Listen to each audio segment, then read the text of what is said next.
Gente de Deus, gente linda, povo abençoado, povo que Deus ama. O nosso coração se alegra no Senhor e na força do seu poder, pelo simples fato de um dia nós termos permitido que Ele viesse habitar, reinar, estar em nós, não é mesmo, Elivelton? Paz, meu querido, forte abraço, doutora Marília, aleluia. Vamos que vamos, porque o Senhor sempre tem muito para nós e nós temos que desfrutar das grandezas deste Deus que veio residir, veio habitar, veio estar, trouxe uma implosão de glória para os nossos corações. Pois bem, hoje nós estamos aqui na cidade de Jaboticabal, viemos estar com os nossos irmãos, pousamos aqui, junto com o meu querido, amado irmão Laudir, servo de Deus, e sou muito grato a Deus pela vida do Laudir. Nós estivemos ontem com o pastor Marcelo, com a liderança da igreja, e hoje estaremos fazendo algumas visitas e depois retornaremos para São Caetano do Sul. Mas eu quero com você, nesta oportunidade, e me permita estar fazendo a leitura contigo da nossa devocional dos 21 dias de jejum. Nós tivemos na primeira semana chamados, a segunda semana fomos treinados, e a terceira semana, que é esta, o reinar. Então fomos chamados e treinados para reinar. Nosso pastor da Vinha São Paulo, o pastor Wilson, escreveu o livro das nossas devocionais, como sempre ele o faz, e a Deus somos gratos porque muita inspiração, muita unção, muita bênção tem nos alimentado. Este livro faz parte do projeto do semestre. É muito, mas é muito importante, porque hoje, por exemplo, nós estamos dentro de uma reflexão que diz respeito àquilo que Deus colocou dentro de nós e a razão da existência deste Deus em nós. Cristo em mim. Aleluia! A minha vida foi transformada pelo sangue do Calvário, pela obra do Calvário. E eu permiti, pelo ato da fé, que o meu espírito viesse a renascer, a reviver, a estar com o Senhor, e me tornei um só com Ele. E as palavras de Cristo habitam de forma rica e poderosa e preciosa em minha vida, e assim eu me torno um preposto de Deus, um embaixador de Deus, um representante de Deus. Eu me torno o farol de Deus neste mundo que jaz em trevas. Esta é a grande razão, este é o grande impulsionamento, esta é a grande alegria. Portanto, eu vou reinar sobre a minha própria vida, ter autodomínio, ter controle, saber perfeitamente o que quero e o que não quero. Eu vou reinar na minha família, eu vou entender o papel que tenho a desempenhar enquanto sacerdote do lar. A Silvia, de igual forma, como sacerdotisa do lar. Os filhos também, Pai, Filho e Espírito Santo. E agora nós vamos reinar no ministério, porque nós fazemos parte de uma sociedade, fazemos parte daquilo que Deus nos inseriu, que é o corpo, que é a igreja. Portanto, vamos juntos. Bênção de Deus, não é mesmo, Thelma? Olá, irmã Adriana, bênção de Deus. Vamos juntos. Pegue o seu livro e vamos para a meditação. Lucas capítulo 12, versículo 32. Não temais, ó pequenino rebanho, porque o vosso Pai se agradou em dar-vos o seu reino. É muito interessante quando nós falamos, Sória, que nós somos os prepostos de Deus, os embaixadores, os representantes do Senhor aqui nesta terra, porque assim Deus fez o ser humano lá no Éden para ser o seu representante, para conter, para carregar, para expressar a glória de Deus. Isto é, tinha um ministério, tinha algo que o ser humano deveria desempenhar, ele deveria fazer. Então Deus nos colocou nesta terra e deu-nos em mãos o seu reino. O primeiro momento foi exatamente lá no Éden. Concedeu a este a autoridade para que ele pudesse reinar. E agora nós vamos ver exatamente no que diz respeito ao reino, que é o ministério da palavra. Amém? Glória a Deus. Querido pastor Roberto, saudades de tu, homem de Deus, sujeito abençoado, gente que Deus ama. Aleluia, um forte abraço. Então, logo mais estaremos nos encontrando, não é isso mesmo? Vamos lá, Mateus capítulo 25, versículos 14 a 30, nós temos aqui a parábola dos servos. E são 3 categorias de servos. E vamos nos encaixando, nos identificando aqui. Pois será como um homem que, ausentando-se do país, chamou os seus servos. Ele lhes confiou os seus bens. A um deu 5 talentos, a outro 2 e a outro 1. A um deu 5 talentos, a outro deu 2 e a outro deu 1. Propositadamente, Cristo nos traz esta parábola para que nós possamos nos identificar qual é a proporção de talentos que o Senhor me deu. E ele então partiu. Este, ao ter dado o talento, partiu. O que recebera 5 talentos saiu imediatamente a negociar com eles e ganhou outros 5 talentos. Tinha 5, ficou com 10. Do mesmo modo que recebera 2 talentos, mas o que recebera 1 talento agiu de forma diferente. Ele abriu uma cova, escondeu o dinheiro, guardou o dinheiro e enterrou o seu talento. Ah, como eu me lembro da minha tia Ruth contando esta história para a gente, quando a gente era pequeno e ela ainda cantava para a gente desenterrar o talento da gente. Oh, meu Deus, me perdoa aí, irmãos, mas o meu coração bateu com uma saudade de 50 anos atrás. Ah, querido Deus, aleluia. Tia Ruth Gonçalves, um beijo no seu coração. Ela é da cidade de Maringá, hoje ela reside em Maringá, no Paraná. Pois bem, depois de muito tempo, voltou o senhor daqueles servos e ajustou conta com eles. Então, aproximando o que recebera 5 talentos, entregou outros 5, os 10 talentos, dizendo: Senhor, confiaste-me 5 talentos, e eis aqui outros 5 talentos que ganhei. Maravilha, maravilha. E aí o Senhor disse: muito bem, servo bom e fiel, foste fiel no pouco, sobre muito te colocarei. Entra no gozo do teu Senhor. Aleluia. E aproximando-se também o que recebera 2 talentos, disse: Senhor, 2 talentos me confiaste, aqui tem outros 2 que ganhei. Disse-lhe o Senhor: muito bem, foste fiel no pouco, sobre muito te colocarei. Entra no gozo do seu Senhor. Agora que a coisa ficou um pouco mais complicada, não é? Olha o texto bíblico como apresenta ao que enterraram o seu talento. Chegando o que recebera 1 talento, disse: Senhor, sabendo que és homem severo, preste atenção nisso, sabendo que és homem severo, olha a imagem que ele tinha de Deus, que ceifas onde não semeaste, que ajunta onde não espalhaste. Receoso, escondi na terra o seu talento. Aqui tens o que é teu. Esta é a imagem, este era o coração, esta era a forma que ele conseguia enxergar e ver Deus. Ele estava com medo, preste atenção nisso. Respondeu-lhe, porém, o Senhor: servo mau e negligente, sabias que ceifo onde não semeei, que ajunto onde não espalhei? Cumpria, isto é, era mister, era necessário, portanto, que entregaste o meu dinheiro aos banqueiros. Se você não tinha o que fazer, entregaste para os banqueiros, e eu, ao voltar, receberia com juros o que é meu. Tirai-lhe, pois, o talento, e dai ao que tem 10, porque a todo o que tem se lhe dará, e terá em abundância, mas ao que não tem, até ao que tem, lhe será tirado. E o servo inútil, lançai-o fora, nas trevas, ali haverá choro e ranger de dentes. Muito, mas muito interessante esta palavra do Senhor. Mas nós vamos entender essa palavra com mais propriedade, e para isso nós precisamos entender quanto vale um talento.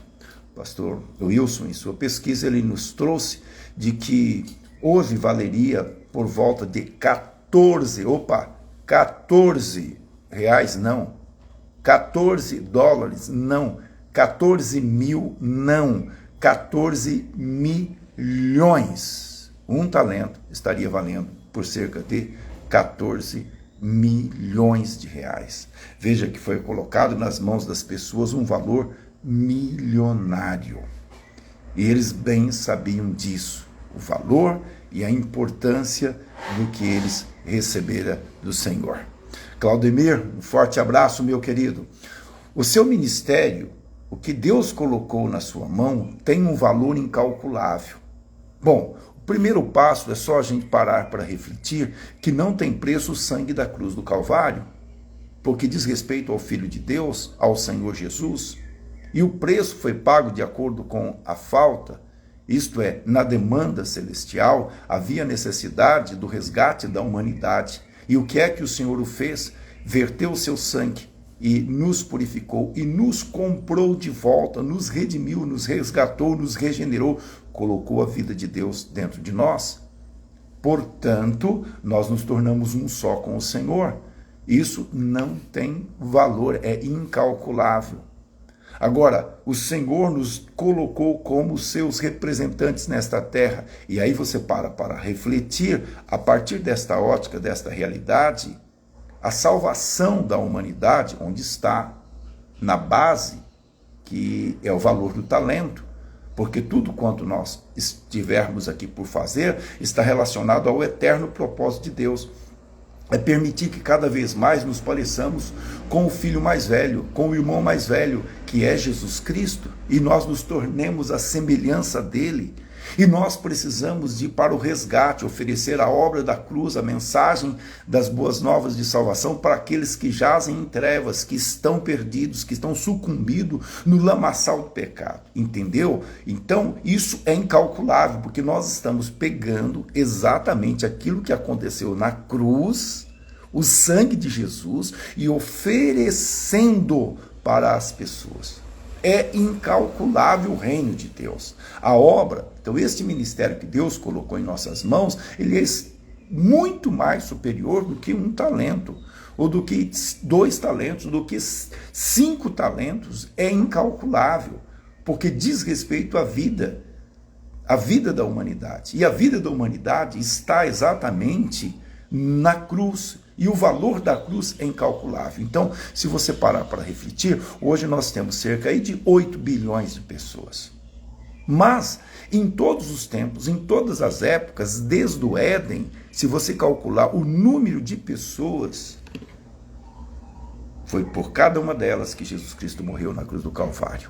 E aqueles que atentaram para a obra do sacrifício na antiga aliança, pela fé tal qual fez o justo Abraão, encontrou graça em Deus. Mas a morte de Cristo, pós obra do Calvário, teve efeito, e está tendo efeito, assim como o Cordeiro morto antes da fundação do mundo foi tendo o seu efeito. Então, o valor é muito grande, é altíssimo, é incalculável, e o reino de Deus está relacionado a isso. Então, Deus colocou isso em minhas mãos e em tuas mãos. E a partir desta premissa que nós vamos então nos aperceber, nós precisamos de reinar. Vamos lá. No entanto, um deles não reinou, né? Todos os outros 2 servos, vamos voltar para a parábola, né? Mas um não reinou, apesar de entender o valor do que fora posto em suas mãos. A questão é que ele tinha uma ideia do seu Senhor completamente desconectada da realidade. Por mais absurdo que possa parecer, ele pensava que o seu Senhor era um homem mau. Mas, com más intenções, desprovido de compaixão e completamente interesseiro. Por isso guardou o que recebeu e não desfrutou e o devolveu. Via de regra, o pastor Antônio diz, você não pode ter a obesidade espiritual porque ela vai trazer transtornos para a sua vida. Você precisa de ter o exercício da fé. E o exercício da fé está na oração, está na leitura da palavra, está aqui nas devocionais, está na proclamação do evangelho, está no congregar, está no relacionar-se, está no testemunhar porque você estando com um vaso cheio de azeite, você vai transbordando e comunicando as boas novas de salvação e proclamando o evangelho do reino. Então você não tem como ficar neutralizado. A minha sogra, a irmã Maria, ela diz o seguinte, ela já com 88 anos, ela diz, eu vou ter o meu corpo sendo de fato envelhecido. Eu amo aquela mulher. Um testemunho lindo. Ela diz, mas o meu cérebro, ele precisa de estar com o exercício. Isto é, eu preciso naturalmente, ela diz assim, eu preciso naturalmente de fazer o seguinte, eu preciso de ler, eu preciso de orar, eu preciso de proclamar, eu preciso de exercitar a minha fé. Então, eu vou ficar com o meu talento. Se eu recebi um talento, eu tenho que exercitar esse talento, eu tenho que fazer esse talento, ele ter o seu desenvolvimento. Acontece que este sujeito que recebeu um talento só, e aqui está de fato a moral de tudo isso, ele conseguiu enxergar no seu Senhor como alguém interesseiro, alguém que era perverso, alguém que era bravo, alguém que era rude, alguém que era carrasco. Essa é uma imagem que ele tinha do seu Senhor. Pois bem, desde o Éden, nós vamos voltar agora para a nossa primeira devocional, não é isso?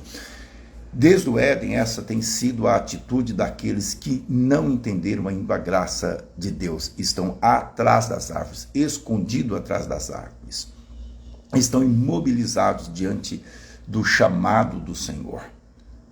Então nós temos que sair, nós temos que deixar o esconderijo, nós temos que colocar o rosto, nós temos que nos apresentar, a nossa atitude, a nossa posição, o local da nossa identidade é o local de um filho e de um filho amado, que tem identidade de um pai que o tempo todo derrama graça sobre a vida de todos quantos o reconhecem como Deus.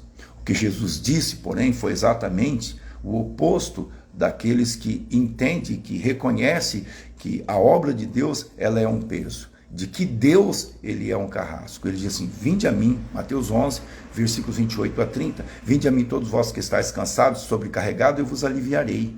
Isto é, em Cristo você tem alívio, não tem peso. O ministério cristão não é um peso, a célula não é um peso, a oração não é um peso, o congregar não é um peso, relacionar-se com os irmãos não é um peso, é um prazer, é um desfrute. Jesus disse, vinde a mim todos os que estáis cansados, sobrecarregados, eu vos aliviarei. Tomai sobre vós o meu jugo e aprendei de mim, que sou manso e humilde de coração. E encontrareis descanso para as vossas almas, porque o meu jugo é suave e o meu fardo é leve. Então estar com o Senhor é desfrutar de coisas poderosas e preciosas. Se permitir ser usado por Deus é algo poderoso, é o fluir, é o mover, é a graça, é a glória, é a honra que emana de Deus, passa por tua vida e alcança a outra.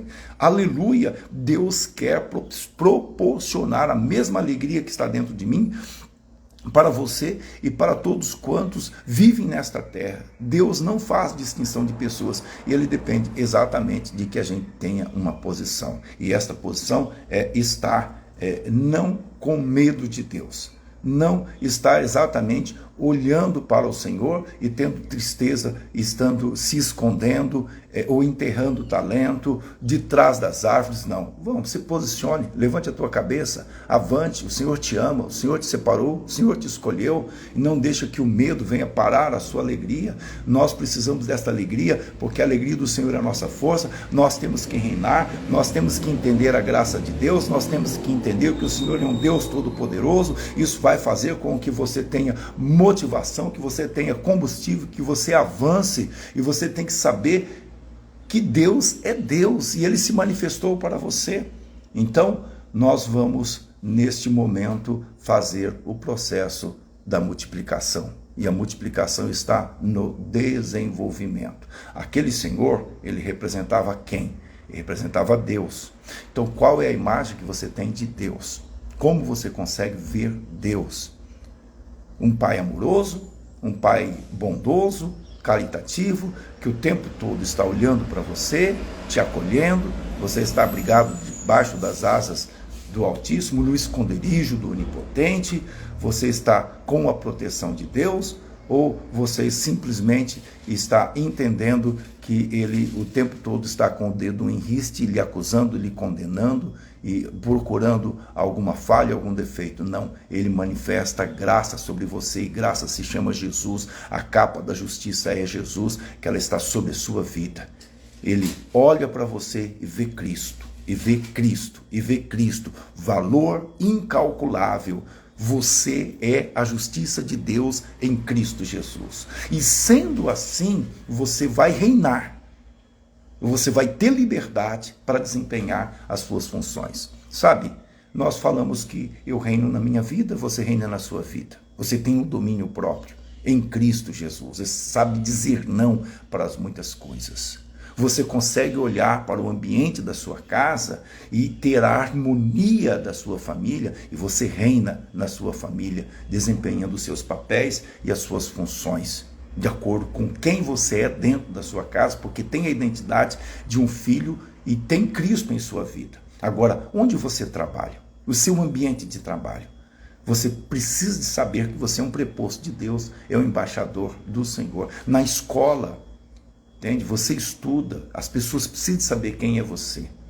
No bairro onde você mora, os seus vizinhos, no seu condomínio, na sua rua, as pessoas sabendo que você é um servo do Deus Altíssimo, uma serva do Onipotente, elas terão prazer de estar próximo a você. Você vai no supermercado, na padaria, o caixa, ele precisa que encontra inúmeras pessoas com diferentes situações e problemas. Você é luz de Deus na vida daquela pessoa. Você tem que ter o seu sorriso, você tem que ter a sua palavra, você tem que ter a sua afeição, você tem que olhar para aquela pessoa. E por que eu estou dizendo que você tem? Porque você vai reinar a partir disso.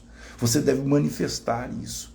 Me perdoe eu estar dizendo diretamente isso para você, que você tem, é porque você é filho do Deus Altíssimo, e Ele está em você, e Ele quer se comunicar a partir de você, e você reina a partir desta ótica, a partir desta realidade. Então, as pessoas precisam de ver em você Jesus, elas precisam de enxergar que você é alguém especial, que você é alguém escolhido. Elas precisam de ter prazer de te ver, de estar contigo, de te abraçar, de ter você próximo a elas. Lembra-se daquilo que nós falamos, dos Salmos de número 1? Então, quando nós, na segunda-feira, estávamos refletindo, eu disse exatamente o seguinte: bem-aventurado é aquele que não anda segundo o conselho dos ímpios, não se detém na roda dos escarnecedores, não se assenta. Bem-aventurado aquele que teme ao Senhor e anda nos seus caminhos, que não se assenta na roda dos escarnecedores, nem se detém no caminho dos pecadores. Antes tem o seu prazer na lei do Senhor, e na sua lei medita de dia e de noite. Isto é, alguém que tem prazer de ter domínio próprio e que sabe que tem uma vida com Deus e caminha a partir desta vida com Deus. Esta pessoa vai estar em meio a um ambiente de trevas e vai ser farol, e vai ser luz. Esta pessoa vai ser um canal de bênção para a vida de outra pessoa. Ela vai estar exercendo o domínio. Ela recebeu 5 talentos, ela recebeu 2 talentos, ou que tenha recebido um único talento. Ela vai multiplicar, cada um na proporção e na medida da sua fé. Mas vai fazer, vai romper, vai crescer. Então, você não deve de forma alguma ficar achando que é difícil. Eu quero aqui fazer uma conclusão, né? Na última página da nossa devocional, o pastor Wilson deixa o seguinte: alguns podem dizer que é muito complicado reinar. Será que dar testemunho do que o Senhor fez e faz na sua vida é muito complicado? Com certeza não. Para reinar, eu e você só precisamos abrir a boca e falar do que temos experimentado de Deus. O poder dos milagres e de gerar novas criaturas é todo do Espírito Santo. Não tem nada a ver comigo, porque Ele quem faz a grande obra. Não tem nada a ver contigo, porque o querer e o efetuar diz respeito a Ele. Davi só precisou encarar o urso, o leão, o gigante. O poder, a força para matá-los veio de Deus, não dele, não do braço da carne. Ele se posicionou, ele reconheceu a sua identidade, e o Espírito Santo é quem faz a grande obra. Portanto, Vamos encarar? Vai reinar em seu ministério? Vai avançar? Vai crescer? Oh, aleluia! Nós temos um encontro com Deus no final deste mês. E eu preciso de fazer a minha parte. Você precisa de fazer a sua parte. Nós vamos levar vidas para o encontro. Nós vamos reinar em meio às adversidades e permitir que pessoas sejam resgatadas e redimidas. Oremos ao Senhor. Querido Deus e Pai, eu em nome de Jesus Cristo estou aqui com meu irmão, com a minha irmã, com esta gente de fé, com esta gente que tem um coração aberto, que entende e compreende que o Senhor é Deus, que não abre mão da tua presença e que se permite ser vaso, ser instrumento em tuas mãos, que não tem uma vida dedicada ou entregue ao inferno, mas ao Senhor, que foi resgatada e redimida do ambiente de trevas para estar com o Senhor, e estando com o Senhor, tem prazer em testemunhar acerca das tuas grandezas. Agora, meu Deus, tu és conhecedor, sabedor do coração desta pessoa, das necessidades, das angústias, das lutas, das intempéries, das dificuldades existenciais, do propósito estabelecido para que o nome do Senhor seja glorificado a partir da fé que há na minha vida e há na vida do teu filho, da tua filha. Nós cremos em nome de Jesus e repreendemos esta obra das trevas, esse poder satânico, as influências malignas, esta poeira do pecado, esta imundícia do mundo. Nós repreendemos tudo quanto o diabo colocou e lançou contra esta vida e os teus propósitos no coração desta casa e desta família. Que a unção de Jesus Cristo esteja presente, que o óleo fresco da unção de Gileade esteja fluindo, que a água do Espírito esteja varrendo, lavando, purificando, porque o sangue de Jesus já perdoou todos os pecados. Em nome de Jesus nós cremos na tua bênção. Haja a bênção da saúde, haja a bênção da cura, haja a bênção do milagre sobre a tua vida, em nome de Jesus. Amém? Louvado seja Deus. Muito obrigado, meu querido irmão, minha querida irmã. O dia já amanheceu. Aqui em Jaboticabal, o sol já veio trazendo o seu brilho e a sua alegria. Obrigado, meu querido irmão, minha querida irmã. Estamos juntos. Não se esqueça, às 12 horas, o pastor Jonatas. Juntos, vamos avançar. Um abraço, Thelma, Elivelton, Sória, Gisele, pastor Roberto. Bênção de Deus para todos aí. Tá? Deus seja louvado. A Sofia também entrou, né? Glória a Deus, glória a Deus. Dedéu, aleluia. Jéssica, glória a Deus. Deus seja louvado. Um forte abraço. Fique com a bênção de Deus.